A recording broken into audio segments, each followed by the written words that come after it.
Assalamu alaikum. Bal sүйүүчүлөр, кандайсыздар? Биз бүгүн экинчи точкабызга келдик.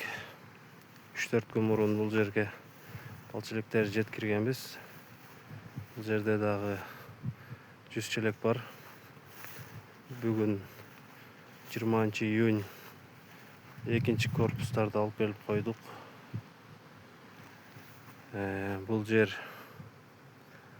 балыкты айылынын тоозу. Сонун чөп көп. Жакшы болду быйыл, жаанчыл болуп.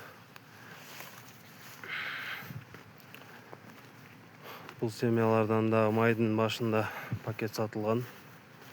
Ошон үчүн күчүнө киргендерин эле коюлду.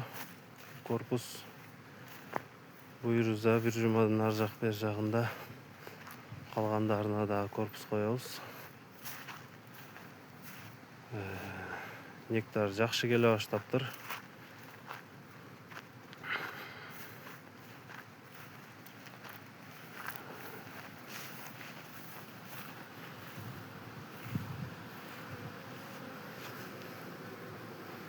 Биринчи корпустарга ушинтип батпай сыртка чыгып отуруп калышкан экен. Экинчи корпус койгонго азайып калышты анча эле.